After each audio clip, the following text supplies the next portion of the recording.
Hey Chem 30, just a quick lecture going through some odds and ends for organic chemistry. Little things of theory that you should know. So first of all, homologous series, this is a word that's important for you to understand. And what that means is that it's just a series of hydrocarbons that differs by a CH2 group. So if I actually just put another carbon in the middle of a chain, right, then that's a CH2 because it has to attach to both carbons on either side. So you could have questions where it's kind of like, hey, what's the example in terms of what's missing from a homologous group? So if I had, C3H8 and C5H12 and asks what's missing, well, then it would be in the middle, C4H10.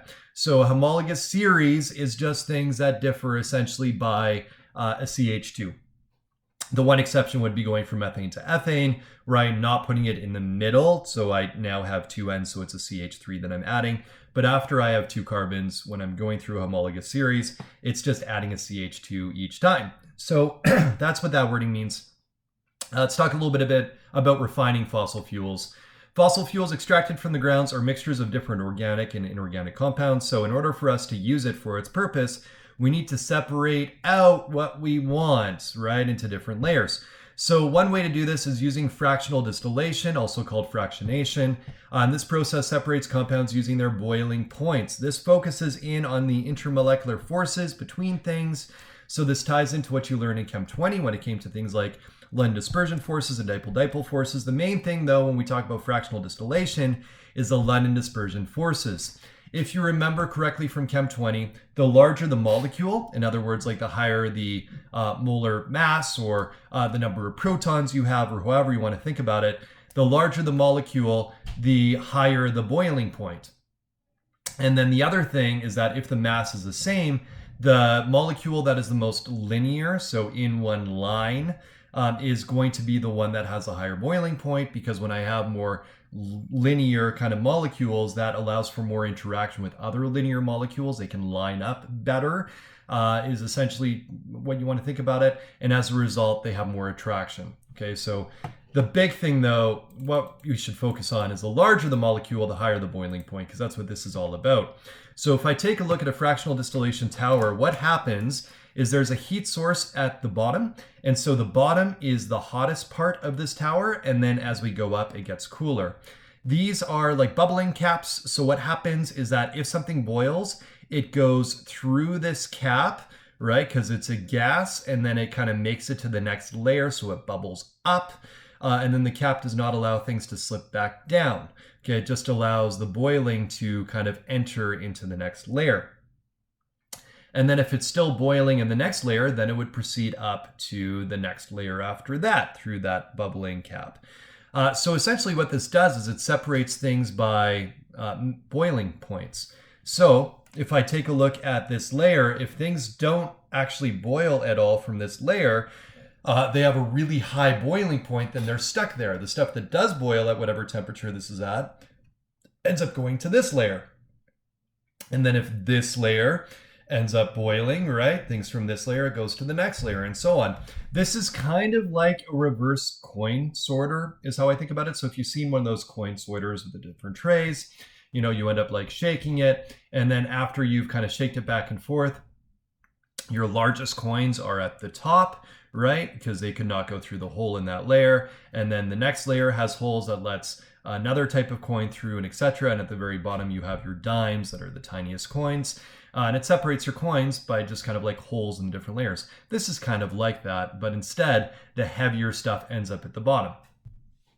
So big thing to know is that this separates hydrocarbons based on the boiling points of hydrocarbons, and that the larger things end up at the bottom, right? So your really large hydrocarbons down here, which is like asphalt, for example, really large hydrocarbons. And then your really small hydrocarbons, things like propane, for example, end up at the very, very top. Okay, so solvent extraction is another way that I can actually separate different types of things. So for example, if I have what's called an organic layer, which means it is, well, organic, it's got carbon in it. Normally it's non-polar is what we talk about for an organic layer. Then we can separate that from polar or aqueous layers, so water, based on the solubility. So solvents with hydrogen bonding will dissolve hydrogen bonding solutes, and nonpolar solvents are used for nonpolar solutes. So for example, if I wanted to separate out Yeah, this is just off the top of my head. Let's say I had ethanol kind of mixed together with, well, say gasoline, octane, right? So already these would actually end up separating so that we have two different layers. And then, so as a result, oh, this is a bad example because it's the same. Let's talk about caffeine. Caffeine is a good example because caffeine is actually something that's polar, it dissolves. So we can extract caffeine from tea, for example, by using a bunch of water. And then if we had caffeine mixed in with other compounds, the water layer would contain the caffeine, and then the other layer would not contain the caffeine. I end up getting two layers. Normally I have the organic layer on top and the aqueous layer on the bottom. And then if I put it into something like this, a funnel that allows me to allow some out and not others, and I can actually drain off the bottom aqueous layer, and then I have the organic layer only left over. Even that caffeine isn't a great example, but essentially what this does is it allows me to separate different things that have different polarities that are mixed together currently by using the solubility that they have in order to separate them. So that's a solvent extraction. Here's a good example. Which one of these would have a higher solubility in water and why? So both of these actually have hydrogen bonding, but because this is a smaller molecule, in other words, it doesn't have this really long nonpolar tail to it, because this is just carbon and hydrogen, so this part of the molecule is nonpolar, it's not going to dissolve very well. Well, this is a pretty small molecule that dissolves well in water because it has a hydrogen bonding, right? And it's relatively small. So this would have a higher solubility in water. So if I had a mixture of these two alcohols together, I could actually separate out the ethanol from the octanol, or whatever this is, 1, 2, 3, 4, 5, 6, 7, 8, octanol, by using water. And then from there, this would stay in the organic layer, and then this would be in the aqueous layer. I could separate them and end up separating then my alcohols. Cracking is a chemical process that breaks down larger hydrocarbons into smaller pieces. So if we talk about cracking when it comes to petroleum refining, what's happening is we're taking really large hydrocarbons and we're making them into smaller hydrocarbons. This takes high temperatures and possible catalysts. For example, cracking could be used to turn ethane into ethene and hydrogen, or hexane into, for example, propanes. Don't have to know a ton about this, but just know that when I'm cracking stuff, I'm separating larger molecules into smaller molecules. Even if one of them is just a hydrogen, that is still a smaller molecule. When I have catalytic cracking, which is what we just went through, I don't have hydrogen involved. But if I have hydrocracking, what I end up with is saturated products because I have hydrogen present as well. So as soon as I actually have this separated, any double bonds will get hydrogenated in order to make fully saturated products. So no double or triple bonds in the products. So that's two types of cracking. Reforming turns saturated aliphatics into aromatics or longer chained hydrocarbons, which makes better gasoline. So when I talk about catalytic reforming, all I'm doing is making fancier hydrocarbons out of simpler, more linear hydrocarbons. Alkylation is when I'm getting a more branched isomer. So when I'm doing alkylation, I turn aliphatic molecules into a more branched, which makes better gasoline. This is also called isomerization. So I'm taking something that's kind of all in a line, and then I'm making it so instead I get more branched isomers of that by moving the carbon-carbon connections. So these are just kind of four different reactions you should know about from petroleum refining. So I've got catalytic cracking, hydrocracking, catalytic reforming, and then alkylation. Just kind of know the basic descriptions of this. It's not too crazy. This is a great video that kind of goes through some of the visuals for these different processes. I'll link it in the YouTube comments. Incomplete combustion. When burning fossil fuels, if insufficient oxygen is produced, carbon monoxide or carbon will be produced instead of carbon dioxide. So this is just something that hopefully should be reviewed. But when I am combusting hydrocarbons, if I don't have enough oxygen present, then I'm not going to get all CO2. I'll always get H2O, but I won't get all CO2. I could get carbon monoxide, or even if I don't have enough oxygen, just carbon.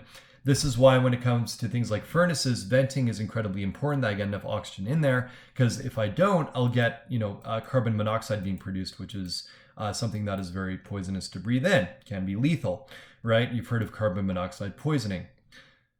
So all depends on how much oxygen I put in terms of what products I end up getting. Let's talk about polymers last. Polymer reactions are kind of interesting. What happens in a polymer reaction is I make really large molecules by causing a lot of smaller molecules to link together by reactions. There's two types of polymerization reactions: addition and condensation. Addition is all based on having a double bond, and then because it's addition, the double bonds kind of actually end up reacting in an addition way where the double bond breaks and becomes a single bond, and you'll see how that goes. It's kind of neat. But basically, monomers, which is what we call the building blocks of polymers, one kind of unit of it, then reacts with other monomers, and then we call it a polymer, poly meaning many, which is a very long chain of carbons kind of connected together. So these super long chains, these can be like millions or billions of atoms long, right? Incredibly long when we're talking about polymers. Branches or functional groups that were on carbon on the ethene will repeat every second carbon. Ethene is also called vinyl. So when you talk about PVC, right, polyvinyl chloride, all that is actually that I have the monomer of this and then I have a chlorine on there, so that every second one of these is just going to be a chlorine, for example. So kind of interesting.